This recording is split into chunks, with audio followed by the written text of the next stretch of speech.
नमस्कार दोस्तों, CW junction में आपका स्वागत है। कल का हमने एक नया चैप्टर स्टार्ट किया फिजिक्स का जो कि 9th क्लास मोशन था, और उसके बारे में मोशन के बारे में हमने जाना और मोशन से क्या क्या चीज़ें निकल के आई, डिस्टेंस और डिस्प्लेसमेंट उसके बारे में समझा, और इनसे बना जो वेलोसिटी और स्पीड है उनको हमने देखा।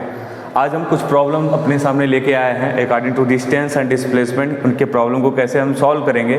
फर्स्ट ऑफ ऑल हम क्वेश्चन देखेंगे क्वेश्चन क्या कह रहा है, क्योंकि आप न्यूमेरिकल क्वेश्चन सॉल्व करना इजी होता है, लेकिन हम लोग क्या होता है सारी चीज़ों को एक साथ देखने लगते हैं, इस वजह से हम लोग को आइडिया नहीं लगता है कि हो क्या रहा है। तो फर्स्ट ऑफ ऑल हमको क्वेश्चन पढ़ के आइडिया लगाना होता है कि इसमें पहले गिवन क्या है। सबसे पहले आपको गिवन मिल जाएगा तो उसके बाद आपको आइडिया लग जाएगा कि हम फार्मूला क्या यूज करेंगे।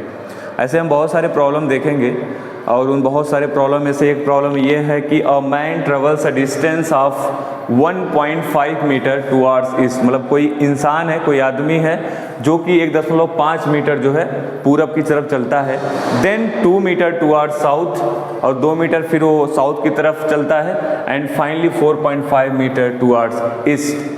इस तरह से वो जो है ट्रेवल करता है। तो हम फर्स्ट ऑफ ऑल हमको आइडिया होना चाहिए कि हम पेपर पे कैसे ईस्ट वेस्ट नॉर्थ साउथ बनाते हैं। अपने जो रियल लाइफ में अर्थ के हिसाब से तो हम जानते हैं कि ईस्ट है, ये है, वेस्ट है, वो है, तो जहाँ से सूरज निकलता है वो ईस्ट है, बट पेपर में कहाँ सूरज निकलेगा।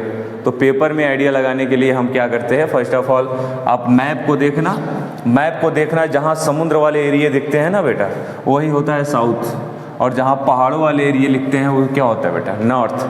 बाकी ईस्ट और वेस्ट आप आइडिया लग जाएगा एक बार अगर नॉर्थ साउथ आपको पता चल गया। तो इस मैप के हिसाब से अपन लोगों को चलना है। तो मैन जो बोल रहा है वो करते जाओ, सिंपल, ज़्यादा सोचना ही नहीं है कि ये मैन ट्रेवल डिस्टेंस। मान लो कि कोई इंसान है, वो यहाँ से चलना, मान लो पॉइंट ए से चलना स्टार्ट किया, आफ्टर दैट वो 1.5 मीटर चला, कहाँ, ईस्ट बोले तो इस साइड ना, तो ईस्ट की तरफ चलना, 1.5 मीटर चला, कोई दिक्कत नहीं है। मान लो बी पॉइंट पे चला, बी तक चला, आफ्टर दैट क्या हुआ, वो 2 मीटर साउथ की तरफ चलने लगा। साउथ कहाँ है बेटा, जैसे ही बी पर पहुंचा 1.5 मीटर कंप्लीट हुआ, वो साउथ की तरफ मुड़ गया। साउथ मतलब क्या, नीचे की तरफ। तो ये नीचे की तरफ मुड़ गया कितना, 2 मीटर। मान लो सी पॉइंट पर पहुंचा, सी पॉइंट पे जैसे पहुंचा 2 मीटर उसका कंप्लीट हो गया।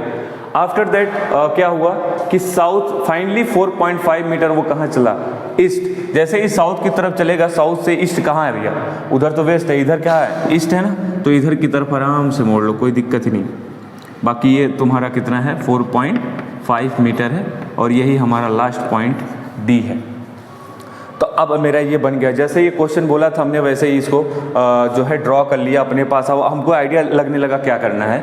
फर्स्ट क्वेश्चन है कि क्या टोटल डिस्टेंस क्या है। तो हमने डिस्टेंस का जो है डिफिनीशन ये बताया था कि total path covered by the body. कोई भी बॉडी अगर टोटल पाथ जो कवर करती है, टोटल पाथ देखो 1.5 to 4.5, यही तो टोटल पाथ हुआ। तो इस हिसाब से हमारा डिस्टेंस क्या आता है, इस हिसाब से हमारा डिस्टेंस आएगा, क्योंकि हमारा डिफिनीशन का था टोटल पाथ बोले तो AB plus BC plus CD, यही तो है। और AB कितना है बेटा, 1.5 एंड 2 मीटर जो है BC है, और आफ्टर दैट CD जो है आपका 4.5 है। और इस तरह से आप ऐड करोगे तो ये 1.5 और 4.5 आपका 6 और 6 2 जो है 8 मीटर आ जाएगा। ये आपका डिस्टेंस आया। इस तरह से हमको डिस्टेंस का आइडिया लग गया, 8 मीटर हम डिस्टेंस चलेंगे। और ये आइडिया कब लगा पाए, जब आपका डिफिनीशन क्लियर था कि डिस्टेंस क्या होता है, distance total path covered by the body, यही पाथ बॉडी ने कवर किया था। लेकिन अगर ये सेकंड क्वेश्चन क्या पूछ रहा है कि व्हाट इज रिजल्टेंट डिस्प्लेसमेंट, कि डिस्प्लेसमेंट क्या है। तो जैसे ही डिस्प्लेसमेंट वर्ड आता है तो हमको डिस्प्लेसमेंट का डिफिनीशन समझ में आता है कि final point minus initial point. हमें इंसान शुरू में कहाँ दिखा था, ए पे, और लास्ट में कहाँ दिख रहा है, डी पे। बस ये दो ध्यान देने हैं, कितना चला, क्या किया, नागिन डांस किया, कौन सा डांस किया, मुझसे कोई मतलब ही नहीं है। बस हमको क्या देखना है, शुरू में कहाँ था और लास्ट में कहाँ पे, ये दोनों पॉइंट अपन को देखने हैं। तो शुरू में यहाँ था और लास्ट में कहाँ है बेटा, कहाँ है बेटा, कहाँ है बेटा, कहाँ है बेटा, ये जो डार्क वाली लाइन दिख रही है ना, अगर ये डिस्टेंस मुझे मिल जाए तो समझ जाना यही मेरा क्या है, डिस्प्लेसमेंट है। क्योंकि डिस्प्लेसमेंट में फाइनल माइनस इनिशियल की बात होती है। तो फाइनल माइनस इसके बीच के डिस्टेंस की बात होती है, यही सब इसका शॉर्टेस्ट पाथ है। इससे छोटा पाथ कोई हो नहीं सकता, शॉर्टेस्ट डिस्टेंस ही है। इसको निकालने के लिए अपन को आइडिया लगाना है। तो अपन को आइडिया लगाना है तो सबसे पहले कभी भी डिस्प्लेसमेंट निकालो ना, राइट एंगल ट्रायंगल देखो, राइट एंगल ट्रायंगल में देखो कौन सा 90 डिग्री टाइप का कहाँ बन रहा है, तो हम इसको बहुत ही प्यार से देखेंगे। 90 डिग्री यहाँ कहीं बन रहा है। अगर इस लाइन को मैं नीचे करूँ, इस लाइन को इधर बढ़ाऊँ, तो मेरा ये 90 डिग्री बढ़ रहा है। तो ये डिस्टेंस पूरा कितना था, 2 मीटर। जाहिर सी बात है ये भी डिस्टेंस कितनी होगी, 2 मीटर, क्योंकि इसी के इक्वल में है। आफ्टर दैट ये हमारा 4.5 है, और ये डिस्टेंस कितना है, इस डिस्टेंस के इक्वल होगा नहीं होगा, 1.5 मीटर। ये इसके इक्वल होगा और ये इसके इक्वल होगा। तो अपने को एक नया एक ट्रायंगल मिलता है, right angle triangle. Right angle triangle ये देखो मिल गया, नहीं मिल गया। और इसका एक पता चल गया तुम्हारा परपेंडिकुलर 2 मीटर है, और ये 4.5 प्लस 1.5 तुम्हारा मिल गया 6 मीटर। क्या आपका जो है बेस है, तो हाइपोटेनियस नहीं निकल जाएगा क्या, कल की तरह की हाइपोटेनियस के स्क्वायर इक्वल टू बेस का स्क्वायर प्लस परपेंडिकुलर का स्क्वायर, और इसका स्क्वायर निकालोगे तो इसका आंसर आ जाएगा आपका 6.3, अप्रॉक्स में 6.3 मीटर। और यही डिस्टेंस आपका क्या कहलाएगा, डिस्प्लेसमेंट कहलाएगा ये। तो इस तरह से हम ऐसे न्यूमेरिकल को सॉल्व करते हैं, और इसको आइडेंटिफाई करना सबसे बड़ी जीत होती है। बाकी मैथ है थोड़ा सा, चूँकि इसको प्रोसेस वाइज सोचना है, तो इस तरह से हमारे सामने प्रॉब्लम आएंगे डिस्टेंस और डिस्प्लेसमेंट को, बहुत ही ईजिली इसको हैंडल करेंगे।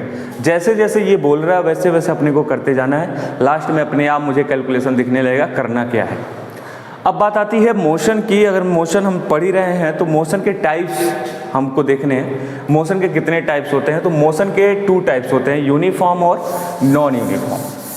यूनिफॉर्म मोशन क्या होता है और नॉन यूनिफॉर्म मोशन क्या होता है, इसके बारे में अपन लोग देखेंगे।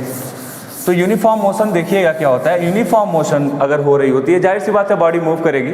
बॉडी मूव करेगी तो उसका कुछ स्पीड होगा, उसकी कुछ वेलोसिटी होगी, और वो कुछ डिस्टेंस कवर करेगा और टाइम कवर करेगा। तो यूनिफॉर्म मोशन में क्या होता है कि डिस्टेंस और टाइम का जो गैप होता है ना, जो अंतराल होता है, वो हर जगह सेम होता है। आई बात समझ में। यूनिफॉर्म मोशन में मान लो कि मैं एक डेटा लेता हूँ, ये मेरा डेटा है डिस्टेंस का और ये मेरा डेटा है टाइम का। अगर मैं 4 मीटर चलता हूँ 2 सेकेंड में, तो 8 मीटर चलूँगा मैं 4 सेकेंड में, 12 मीटर चलूँगा मैं 6 सेकेंड में, और जो है 16 मीटर चलूँगा मैं 8। देखना अंतराल देखो ना, इसके बीच का अंतराल कितना है 4, इसके बीच का अंतराल कितना है 4, इसके बीच का अंतराल कितना है 4। टाइम के बीच देखना अंतराल कितना है 2 का, इसके बीच भी 2 का, इसके बीच भी 2 का। ये अंतराल क्या होता है, सेम होता है यूनिफॉर्म में। तब चीज़ें समझो यूनिफॉर्म मोशन हो रहा है। जैसे टाइम बढ़ रहा है जिस अंतराल में, उसी अंतराल में डिस्टेंस बढ़ेगा, वो हमेशा सेम होगा। तो ऐसे जो होंगे वो क्या होंगे, यूनिफॉर्म मोशन होंगे। यूनिफॉर्म मोशन को समझने के लिए इसको ग्राफ जो बनाते हैं उसको बोलते हैं डिस्टेंस टाइम ग्राफ, इसको बोलते हैं डिस्टेंस टाइम ग्राफ। और ये ग्राफ हमेशा क्या आता है, स्ट्रेट आता है। जाहिर सी बात है अगर 2 इक्वल चीज़ों का जो है, अगर मान लो कि डिस्टेंस को हम y पे दिखा रहे हैं और टाइम को हम x पे दिखा रहे हैं, तो जाहिर सी बात है एक पॉइंट मिलेगी 2 और 4 कहीं यहाँ कहीं मिलेगी। ऐसे ऐसे ये ऐसा पॉइंट मिलेगा, सारे पॉइंट को जब हम जोड़ेंगे तो एक सीधी लाइन आएगी। तो मैं बोल सकता हूँ कि यूनिफॉर्म मोशन जब हो रही होती है तो इसका डिस्टेंस टाइम ग्राफ जो होता है वो स्ट्रेट लाइन आता है। नॉन यूनिफॉर्म में क्या होता है, नॉन यूनिफॉर्म को समझने के लिए आपको देखना हो टाइम का अंतराल जो भी हो, मान लो सेम हो, लेकिन टाइम और डिस्टेंस के बीच गैप आ जाएगा। मान लो 2 सेकंड में जो है 4 मीटर चला था, अभी 4 सेकंड में ये चल दिया 12 मीटर, और 6 सेकंड में भी 12 मीटर चल रहा है। और ऐसे ही 8 सेकंड में 16 है, 10 सेकंड में जो है आपका 18 है। तभी ये डिफरेंस अलग अलग हो गया। देखो ना, डिफरेंस अलग अलग हो गया। तो ये अंतराल अलग होने की वजह से ग्राफ जो आता है इसका नॉन यूनिफॉर्म का, वो थोड़ा जिग जैग आता है, जिग जैग आता है, स्ट्रेट लाइन नहीं आता है। तो इस तरह से हम टाइम मोशन को हमने देखा कि यूनिफॉर्म और नॉन यूनिफॉर्म के टाइप्स ये थे मोशन के, और इसको जस्टिफाई किया हमने ग्राफ से कि जो यूनिफॉर्म मोशन हो रहा होता है उसमें टाइम का और डिस्टेंस का अंतराल जो डिफरेंस आता है वो सेम आता है, और उसका ग्राफ कैसा होता है, डिस्टेंस टाइम ग्राफ। जो ये ग्राफ, जो कि डिस्टेंस और टाइम की बात हो रही है इसलिए इसको बोलते हैं डिस्टेंस टाइम ग्राफ। और ये हमेशा क्या आता है, स्ट्रेट लाइन आता है जब यूनिफॉर्म मोशन हो रही होती है। अदरवाइज नॉन यूनिफॉर्म में क्या होता है, एक कर्व लाइन, एक कर्व लाइन आती है, और इस तरह से हम इसको जो है डिफाइन कर सकते हैं। आज के लिए बस इतना ही। आगे इस वीडियो को लेकर कंटिन्यू करेंगे मोशन को। तब तक के लिए चैनल को लाइक करें, सब्सक्राइब करें, और धन्यवाद।